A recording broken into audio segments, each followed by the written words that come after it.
Hey, welcome back. Bill Kelly Show, 900 CHML. It's Friday. It's 11:35 in the morning, and that means time for Tech Talk. Brought to you by our good friends at Hamilton Limousine. And Adam Oldfield, the president and CEO of FPM and FPM3 Marketing, is here.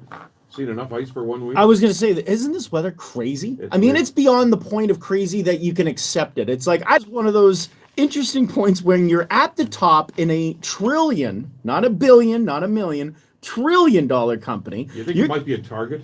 I think we're gonna see the targets are still coming, and the bullets are flying, and we're gonna see that. Even in the Senate right now, we've seen this with the issues with Apple. We've seen this with last week. We talked about the whole Facebook got kind of kiboshed by Apple, and that they're all kind of they're all punching each other in their circles, and the government's at the top, and all the senators who don't know much about what's really going on is now demanding answers, which are fair to the American public and truthfully for the Canadian public. I look at this and I think they're all putting these mandates to Apple, Facebook that says, how are you addressing these issues? Remember last week was the Apple bug, and they were concerned about what is it you're doing with this information. We want a letter that clearly indicates that your platforms, Apple's and Google's and Facebook for that matter, they're out there privately paying people $20 or compensating for people to give information. Like rightfully so, they're claiming that. I guess this is a bit of a weird way of doing this, but the Senate in the U.S. is claiming that they are not supposed to be compensating to people for giving their private information because people don't know what they're doing. So it's a bit of a funny tongue-in-cheek kind of situation from that sake because the government is telling the corporation are compensating people for giving their private data that this is wrong and that needs to be regulated. So I get the whole when the information we're using and they're not knowing or telling us they're using it. I get that side of it. But they're now into the point of the most recent one was Facebook was paying people $20 a month. And the real issue is under the age of 18. So they were paying 13-year-olds to 18-year-olds to say, for your $20, we're going to track everything you do. And then on the other side, Apple and Google have been letting applications that record your screen. And the recorded screens are being used by those programs. Now, I wasn't even aware of that. Some of the programs that you would think, why would they need to record your screen, include weather apps? Why would a weather app record your screen, right? Yeah. So this is something we're going to hear coming up this week. It was just this morning they were announcing that they're really starting to crack down. Apple's cracking down. Google's cracking down. They're going to be putting a lot of pressure on these third-party developers that are getting the terms and conditions, which this is one thing the Senate did well. But we have so many programs we download for free, and we hear about malwares and all that. But now we're going to be hearing more on the fact that these programs are recording our actions. Meaning if you're typing in your security key, you're typing in your credit card because it's your phone, right? It's safe to use. Well, this information could be compromised, and I think we're going to be hearing a lot more of that coming up very soon in regards to this coming week in the media. Weird stuff going on. And, of course, governments just love regulating. Nothing says a good politician without some paperwork. Every senator down there and every MP up here says, that's today and regulate. We need rules. That's right. More paperwork. Yes, that's right. You're not following our rules. I get a lot of stuff to talk about today, but first of all, a birthday wish. Yes. The Mac computer is 35 years old. 35 years old. That's right. Now, not Apple directly. This is the Macintosh we're talking about. This week, it's 35 years old. Now, this computer, for those younger whippersnappers may not realize, a monitor was only 10 inches wide. Yeah. 10 inches. Smartphones are only 3 inches off from the 10 inches. Tablets are bigger than the monitor of the 35-year-old Macintosh computer. Set it apart. And I thought this was interesting. That computer at that time was worth $2,500 US. Computer. Now, it bragged that you could design, you could do spreadsheets, and it came with a mouse. This was a feature that didn't come with the Microsoft IBM versions. It also came with a number pad that you could be connected to equate what that value of computer would be worth today, just over $5,000 US for that 10-inch, and it only had less than, I think it was 365 kilobytes of memory.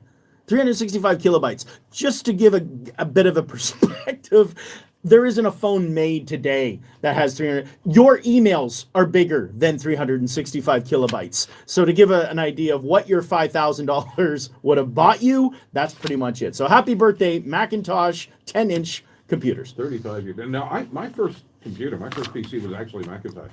Really? But not 35 years ago, maybe 25 years ago. Okay, yeah. Remember our friend Sean Chamberlain used to sell them over on That's right, yeah. At the old church there. And they renovated church. Malay computers. Anyway, so it's all enclosed, Yes. right? Things weighed a ton. Yes. It was just one great big box there. Yeah. Heavy stuff. But you're right. I mean, of course, I remember the dial-up. But there's not a whole lot you could do on them. No. I mean, other than you could email, and at the time, internet was so new. Yeah. I mean, I think I also bought one. Philip, one of the engineers here at the radio station, he loved Apple, if you remember that quite well. Yeah. And the only thing I did well, and thank you on that, Philip, by the way, was I remember him telling me about this, and I bought stock. And I didn't buy a lot. I bought like 100 shares. It was only at the time $65. And that was before, Steve Jobs had just come back. The clone apples were back in. And I have to say, that was probably a very wise choice and decision that I made back in, that was in 1996, 1995. Which is just around the time you were working here. Yep. And trying to convince management that this computer thing is really going to. That's right. Yeah, I was telling. And they were skeptical. They were skeptical. I was just talking actually to Paul Tipple the other day, and we were just describing the internet, what happened at CHML. And true story, I remember the general manager coming in and wanted to fire me at the time because I spent all the money creating 900chml.com on billboards and mouse pads, and I built the website. And I remember I was 20 years old when CHML when I first got this, and I was all excited. I'm like, look what I did, Mr. Lucy, look what I did. It was Daryl Hartwick and a few other, and they all kind of went, what are you doing? You spent how much? This is not an internet company. What are you doing? And I remember thinking, I'm going to get fired. Anyway, who knew that I didn't. I didn't. I knew, but I didn't get fired. But I was very much well reprimanded for putting 900chml.com on all of our marketing in 1997. Yeah. Which we still use. You're welcome. Yeah, that's right. Yeah. Boy, those were the days. I think we had, 3 computers initially here in the whole building? We had one in promotions, and we had to share it. We had 5 fax machines, and it was funny because we used to have a debate over who got to use the computer. So I had to come in the morning between 4 and 7 to actually do the computer. Yeah, work on it, and then let the staff take it. All right, lots of stuff we want to talk about here. You don't throw out your bathroom scale. You don't need it anymore. No. Your shoes will tell you how much. You know what? We talked last year about scales and smart apps. Yeah. Why even bother? Shoes are about to come out. Alphabet company, Verily, has just announced that they're going to come with self-tying laces. Remember, Nike, we said, was doing that. And these shoes are capable of measuring not only your weight, it will allow you to understand when you fall, when you trip. This will be phenomenal for people that are of a senior age, where my grandmother, by the way, is in the hospital. She twisted her ankle on the ice, and this would have been great because what it does, not great that it hurt her, but in the same token, it will compensate and know what happened.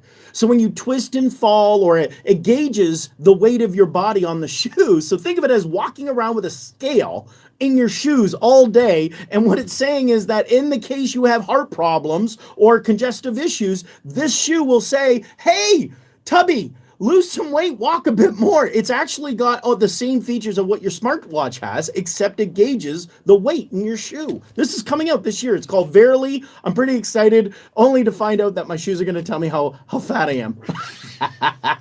Every day. Fascinating stuff. We were talking about security measures, and Google Chrome's come up with something. We're going to see a lot. Google, as we mentioned earlier in the show today, everyone's on we need to up our game, and Google's right on top of that. If you use the Google Chrome browser, they have an extension now, and this is a really cool feature, by the way.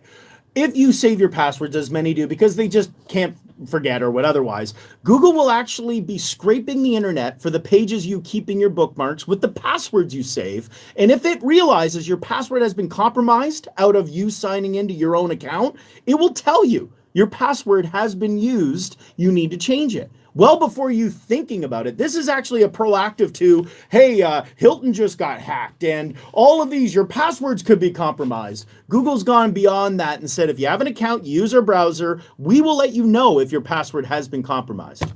Excellent stuff. Now, you, for those that didn't hear the show last week, might be one or two that didn't hear it. You are a proud owner of A drone. A drone. Yes, I had to take my test. I had to get qualified. Actually, I got to put the sticker on my drone so it's registered appropriately. Yeah. But the new Now they're going to use these as security? yeah, this one it's actually freaky. This one makes me feel a little weird though, Bill, because in the next year, for $300 a month, you can buy a security system, which you can get them with the doorbells, and we talked about that. You can get it with the security, which we spoke about that. This one is like a alarm system that has sensors on your property that when someone crosses over without the authorization that you will have on your body with your smartphone, it will trigger a drone to come out of the ground and will fly and start to project the live broadcast of your outdoor surroundings. So you don't even need to go, what's on? It will give you an aerial view of what's going on your premise. Now, for $300, it's about 450, 500 Canadian a month. You can install this drone surveillance system, and it will monitor your entire property, and you'll be able to see at a bird's eye view, at a doorbell view, and probably from a side view what's going on in your home. Latest in home security.